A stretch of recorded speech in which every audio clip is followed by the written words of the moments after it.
Hola amigas y amigos, les habla Vilma Petras, bienvenidos a una nueva edición de Factor Global.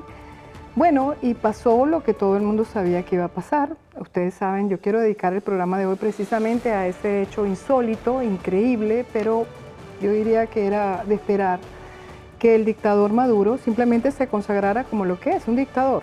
Y finalmente perpetró lo que yo he llamado aquí, o llamé en este programa, una emboscada electoral, donde participaron personas que se sorprendieron de lo que había ocurrido. Uno se llega a preguntar qué fue lo que sorprendió, por ejemplo, al señor Falcón o al señor Bertucci, que finalmente ustedes saben que Bertucci terminó sentado con el presidente. Ya vamos a explicar un poquito más adelante de qué supuestamente hablaron. Y bueno, resulta que el presidente, y no quiero decir presidente, me voy a corregir, el dictador, ha venido acorralándose crecientemente, pero como ellos no parecen tener límites, porque también, así como ellos han convertido a Venezuela en una prisión para los venezolanos, donde los venezolanos están constantemente haciendo con sus pies revocatorios cuando se tienen que ir del país simplemente para salvar la vida, pues también para ellos Venezuela se ha convertido en una cárcel. Ustedes saben lo que está pasando con la comunidad internacional. De hecho, nosotros vamos a tener un programa hoy donde vamos precisamente a abarcar esos temas de lo que está ocurriendo. Obviamente, y si podemos ver en pantalla los temas, vamos a hablar de que Maduro efectivamente perpetra su fraude tras esa emboscada electoral de la que yo les venía conversando. Pero también empiezan importantes reacciones internacionales. Y ustedes se acuerdan que no solamente Estados Unidos, poco antes de que se perpetrara esta emboscada y terminaran, como ustedes saben, esos resultados ficticios que dieron de 5.800.000 para el señor Maduro, que después creo que los convirtieron en 6 millones, que para ellos es la misma cosa. Bueno, Estados Unidos antes había tomado medidas directamente contra Diosdado Cabello y su familia y su testaferro, etcétera, etcétera. Y ahora, bueno, hay medidas mucho más concretas que Estados Unidos ha tomado, por eso ustedes vieron que se intensifica esa presión por parte de los Estados Unidos y el gobierno del dictador Maduro respondió expulsando al encargado de negocios y al consejero de la Embajada de Estados Unidos, el señor Naranjo. Y bueno, ya ustedes saben que aquí yo tuve un invitado que mencionó la posibilidad de que junto con este tipo de sanciones que ha implicado congelar la posibilidad de que Maduro, por ejemplo, pueda disponer de bienes como Citgo, etcétera, se podrían venir las sanciones petroleras. Uno se pregunta si las sanciones petroleras van a ser importantes. Uno dice, bueno, pero es que Estados Unidos puede perder. Yo les quiero explicar algo a ustedes, a una audiencia que respeto mucho. Estados Unidos es uno de los principales hoy países exportadores de petróleo del mundo. ¿Okay? Realmente Estados Unidos se ha convertido en un país autosuficiente. Y en la medida que Venezuela se ha venido deteriorando desde el punto de vista petrolero, pues también Estados Unidos ha venido sustituyendo los barriles que le daba Venezuela, y hoy por hoy Canadá es el principal suplidor, que antes era Venezuela, de los Estados Unidos. De manera que Venezuela, decían que estábamos exportándole a Estados Unidos 800.000 barriles diarios y ahora son como 400.000 barriles. Realmente la masa crítica que fuimos, precisamente porque el gobierno venezolano ha destruido, así como ha destruido todo el país, bueno, destruyó nada más y nada menos que la gallina de los huevos de oro, que es PDVSA. Bueno, nosotros vamos a ver, por supuesto, esa reacción del gobierno de Estados Unidos y también vamos a ver la reacción de la comunidad internacional, empezando, por supuesto, por el gran aliado de la causa democrática de Venezuela, por el gran denunciante de lo que ha ocurrido, de esta catástrofe humanitaria que está viviendo Venezuela y que es la peor catástrofe que ha vivido el hemisferio.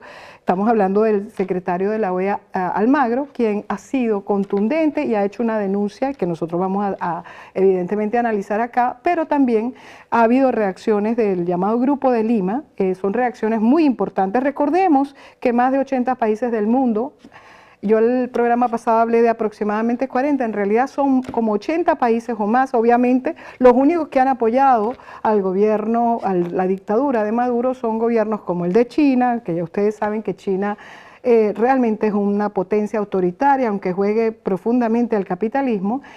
Por supuesto, la dictadura mafiosa del señor Putin, el Estado mafioso por excelencia del hemisferio, que es el gobierno ahora de Díaz-Canel, antes de Raúl Castro, que al final sigue siendo lo mismo, y por supuesto gobiernos como el de Irán, etcétera. Esos son los gobiernos que apoyaron Corea del Norte, los que pueden reconocer finalmente porque son de la misma estirpe. De resto, las comunidades democráticas y sobre todo representadas en la voz de la decencia democrática que representa Almagro, pues han repudiado lo que ha ocurrido en Venezuela. ¿Se puede sostener esto? Mire, la verdad es que yo dudo que esto es sostenible, pero evidentemente mientras tanto sigue haciéndose un referendo diario contra este régimen proscrito por la comunidad internacional y proscrito también por el 80% de los venezolanos, porque nosotros sabemos que realmente el 80% de los venezolanos no fue que se abstuvieron, fue mucho más que eso, simplemente decidieron no avalar ese inmenso engaño, ese inmenso fraude, esa inmensa emboscada que estaba haciendo el señor Nicolás Maduro el 20 de mayo. Y bueno, y su equipo. Y debo decirles que utilizo la palabra señor porque yo soy decente, pero realmente este dictador no merece ningún trato realmente que valga ningún tipo de decencia, porque es un gobierno profundamente indecente. Nosotros somos los que tenemos la decencia democrática.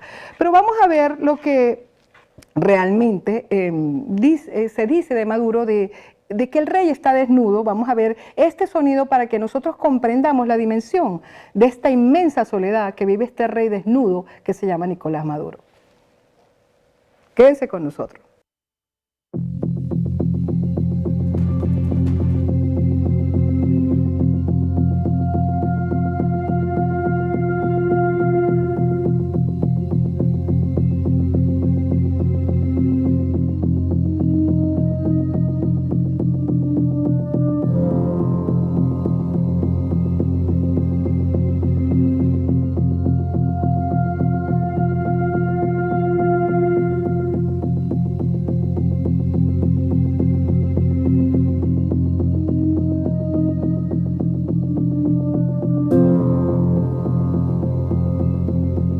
Hoy es un día de historia en Venezuela.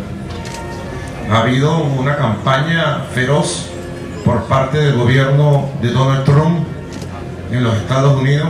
Ha habido una presión feroz para tratar de manchar las elecciones venezolanas y no pudieron. Y yo dije, llueva, truene o relampaguee, el domingo 20 de mayo habrá elecciones y aquí estamos. Cuando ya estén los resultados, estoy seguro que nuestro pueblo saldrá a defender los resultados en paz y será reconocido por todo nuestro pueblo los resultados que emanen de la voluntad popular.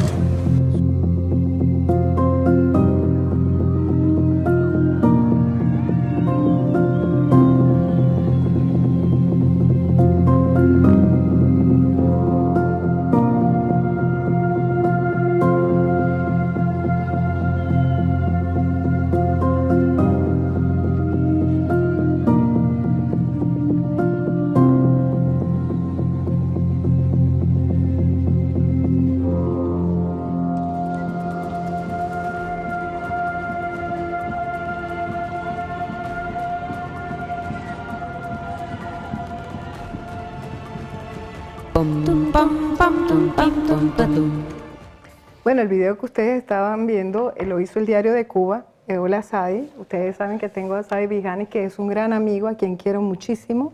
Le tengo no solamente mucho respeto, es un demócrata insigne, luchador por la democracia venezolana. Y bueno, viste lo que pasó, Maduro, el rey está desnudo porque termina, después de votar y diciendo que llueve, truene o relampaguee, iban a hacer su emboscada electoral. Y resulta que no solamente lo ha repudiado la comunidad internacional, sino que el propio pueblo venezolano estaba saludando a una comunidad, o sea, a una cantidad de gente que no existía. Tuviste que al final las cámaras tomaron eso. ¿Cuál es tu lectura de esto que ocurrió y de este rey desnudo que estamos viendo, esta deplorable figura que se llama Nicolás Maduro? Maduro es toda una mentira, es una gran mentira, Es una gran farsa. Desde que Chávez lo puso, fue una farsa, su elección fue una farsa. Sí, después lo eligen y es una trampa que le hace a Capriles. Así es. La convocatoria de esta pantomima el 20 de mayo es otra farsa sobre un organismo que es fraudulento. Y ayer seguramente también continuando con el guión de la farsa. Pero al mismo tiempo, Sadi, yo creo que es coherente que no haya ido a la Asamblea Nacional porque él es ilegítimo y tiene que irse ante un órgano ilegítimo como es la Asamblea Nacional Comunista, llamada también Asamblea Nacional Constituyente, que tú sabes que fue montada con el objetivo fundamentalmente de desmantelar la república, de terminar, porque a veces yo creo que la gente es un poco ilusa cuando habla de la posibilidad de que después de esto vengan elecciones. Yo no creo, ¿sabes? No podemos seguir mendigando elecciones mientras Maduro esté de presidente. Y no solamente eso, ¿sabes? Yo creo que hay algo un poco más fuerte que esto. Es que esta gente no quiere tener más elecciones. Yo creo que este fue el último simulacro electoral que tuvimos en Venezuela. ¿No crees? Santos denunció que Maduro estaba preparando la nueva Constitución Nacional donde elimina el voto y instalan un sistema electoral parecido al de Cuba. De tal manera que vamos hacia allá, hacia la Cuba-suela. La Cuba-suela. Una gran Cuba, donde fusionan a Venezuela, Nicaragua, Cuba, pero dirigido por Cuba. Que en realidad era el proyecto original del castrismo junto con Chávez, cuando fue reclutado Chávez, en realidad eso estaba en la gran aspiración de Fidel Castro, luego posteriormente de Raúl, que al final es el que pone a dedo, más que Chávez es Raúl Castro el que decide que Maduro sea el sucesor. Están anunciando un gabinete de guerra, van a arreciar el fracaso que tuvo Maduro el 20. Eso fue un gran triunfo del pueblo venezolano. Yo sí lo creo. El 83% dijo, no vamos a participar, nos rebelamos. Fue un revocatorio que tuvo Maduro. Eso quería decir. Sin embargo, vamos a ver el sonido 2, donde dice Maduro. Se pregunta, por ejemplo, la prensa internacional, en este caso es una televisora chilena, donde se está preguntando cómo Maduro pudo imponer su farsa electoral. Vamos a ver este video para que lo comentemos acá. Si 3/4 de Venezuela rechaza la gestión de Maduro, ¿cómo es posible que pueda quedarse en el poder por otros 6 años? Los factores son varios, entre ellos el total control del oficialismo y las instituciones estatales, entre ellas las Fuerzas Armadas, la Asamblea Nacional Constituyente, la petrolera PDVSA y, por supuesto, el Consejo Nacional Electoral. Les pedimos a todos, a todas, nacionales e internacionales, que respeten los resultados electorales. ¿Cómo es posible, Sadi, que la gente, haya personas en Venezuela, no quiero nombrar porque realmente termina uno diciendo ese infeliz que dijo tal cosa, que hay muchos infelices que lamentablemente creen lo que no deberían creer, pero que en Venezuela pueden haber otra vez elecciones o que, porque pareciera que nos metieron un disco, una cosa en nuestro disco duro, que era la salida pacífica, electoral, constitucional y democrática. Sadi, resulta que la salida puede ser constitucional y democrática, pero no necesariamente pacífica y electoral, ¿correcto? Correcto. Yo creo que debemos poner las cosas en su justo lugar. No está planteada la salida de esta dictadura por la vía electoral. No hay otra manera que usar la fuerza de los ciudadanos, que la tenemos. El pueblo cumple. El pueblo responde con su método pacífico frente a la dictadura. No vamos a votar. Fue el 16 de julio al plebiscito y dijo claramente lo que quería. ¿Quiénes no hemos cumplido? La élite política, la dirigencia, el cogollo de los políticos. Pero ¿por qué? ¿Por qué el 16 de julio que hubo un mandato tan claro? Sadi, lo teníamos en la mano. Fueron 7.800.000 personas o 600.000 personas que dentro y fuera de Venezuela dijeron, los que de alguna manera también dijeron ahorita, no estamos de acuerdo con esa dictadura, queremos las 3 famosas preguntas que tú te acuerdas, entre las cuales, por supuesto, estaba que íbamos a buscar una salida real a esta dictadura, a esta catástrofe que está viviendo Venezuela. ¿Por qué no cumplieron la clase política? ¿Qué pasó allí? Cuando me propusieron lanzarme a la gobernación del Zulia el año pasado, yo dije, no voy a participar, declino mis aspiraciones. Y no participé. Otros políticos sí participaron. Finalmente, los que apoyaban la fórmula de participar en las gobernaciones con el argumento de que había que defender los espacios, en la siguiente elección dijeron, no vamos a participar. Ok, se unificó o se reencontró la oposición. Pero se reencuentra. Pero después vimos algunos que le hicieron coro, eran parte de los bufones de la corte, para legitimar o convalidar un proceso al que estaba convocando Maduro. Vamos a ver a estos que convalidaron, algunos de ellos que ahora resulta que salieron indignados. Vamos a hablar específicamente del señor Falcón. Vamos a tener este video, el video 3, donde precisamente vamos a ver la reacción y yo no sé por qué se sorprende el señor, pero vamos a ver qué dice. Sin duda alguna, carece de legitimidad el mismo. Y en tal sentido nosotros desconocemos este proceso electoral. Categóricamente, y yo asumo la responsabilidad de lo que estoy diciendo. ¿Y por qué Shadi no asumió la responsabilidad antes? ¿Por qué terminó convalidando ese proceso? Porque ahora resulta que se sorprende de que no hizo, bueno, él denuncia, y si podemos vamos a ver el sonido 4 precisamente donde él habla de los famosos puntos rojos. Vamos a ver. Y tú me vas a explicar qué pasó allí. En cadena nacional, por lo menos en 3 oportunidades, el señor presidente de la República había ofrecido pagos, bonos sorpresas, decía, a quienes acudieran a los centros electorales y previamente pasaran por lo que llaman el punto rojo.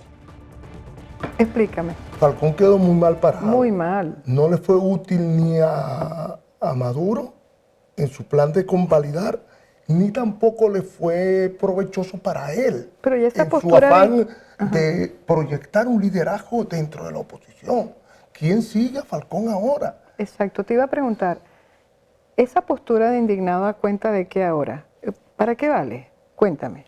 Parte de la farsa esta que estamos viviendo, porque con eso, ¿qué es lo que están buscando? Un reencuentro. ¿Qué anda buscando? Un puesto en ese gabinete de guerra y de radicalización de lo que queda de la dictadura.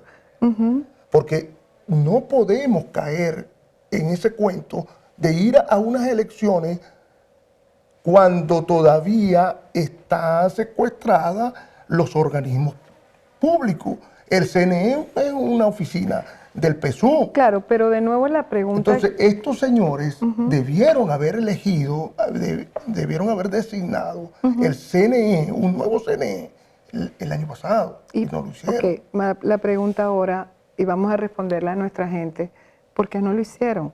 ¿Por qué inclusive cuando podían hacer cosas tan importantes y tenían todo el apoyo de la Venezuela democrática que los eligió?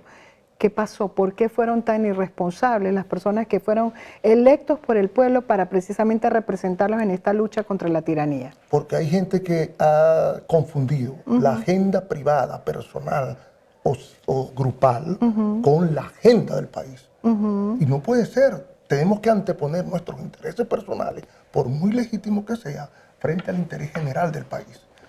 La democracia está reclamando, sí, unión. Y yo creo que el pueblo está unido. Lo que está fracturado es la dirigencia política. Por eso cuando María Corina, Antonio Ledesma, Diego Arria, qué sé yo, factores que están anunciando de que no es por la vía electoral el encuentro o el reencuentro con la democracia, algunos no lo comprenden.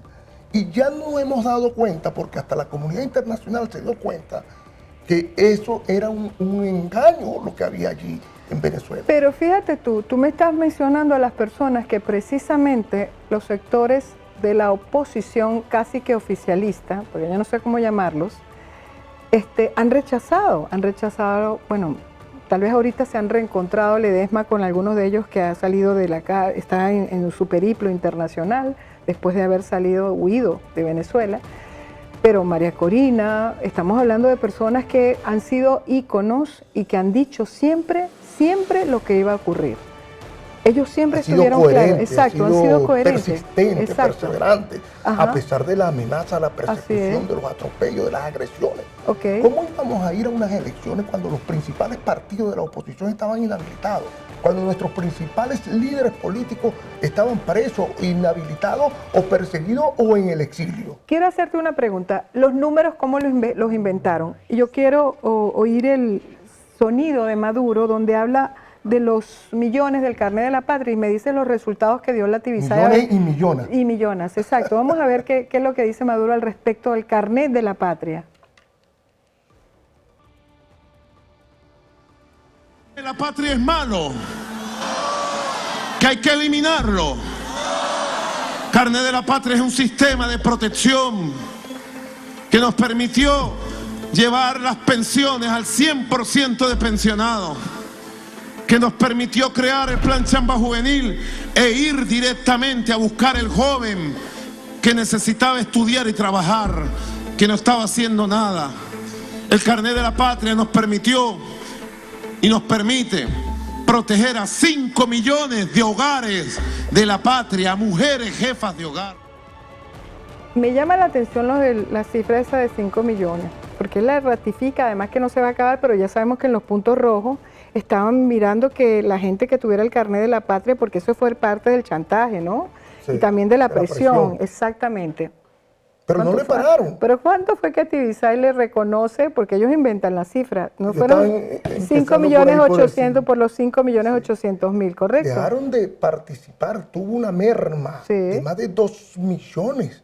Sí, pero fíjate, ahí, de votos. Exacto. Lo que pasa es que si entramos a analizar el fraude, es como caer en la trampa de ellos. No, es que ¿sabe? Lo que yo quiero llegar ahí definitivamente ellos salieron totalmente trasquilados, fracasados. Pero lo que digo es que ellos obviamente inventan las cifras, pero no es extraño que hable de 5 millones Tibisay, porque asumen que esos 5 millones eran votos de Maduro, que aunque no hayan salido los van a tener que poner. Pero en la práctica, tú mismo estabas diciendo que votaron 3 millones y medio de personas, y si los distribuimos, 1.800.000 Maduro, 1.400.000 Falcón, 300.000 el Bertucci, no sé cuál es el otro que, y así, eso fue lo que votó, 3 millones y medio de personas. O sea, el 82% de los votantes activos, los que podían votar, no votaron.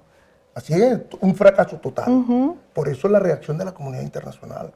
El Grupo de Lima, la OEA, la Comunidad Europea, Estados Unidos, Canadá, todos esos países. No, tenemos que seguir insistiendo en que tenemos que profundizar las sanciones individualizadas, personalizadas, porque le está dando duro. A ellos les duele mucho el bolsillo y les duele mucho que no puedan estar disfrutando de la abundancia, de la riqueza mala vida por el mundo. Que es la parte que más les duele. Así es. Que por eso digo que para ellos también Venezuela se les convirtió en una prisión. ¿Qué tenemos que exigir? Que la comunidad internacional siga en ese camino para que esas sanciones se profundicen. Por supuesto, teniendo sumo cuidado de que esas sanciones no perjudiquen más al colectivo, al pueblo venezolano. Y efectivamente han sido bien certeras. ¿Okay? Y en estos momentos la situación se está acelerando.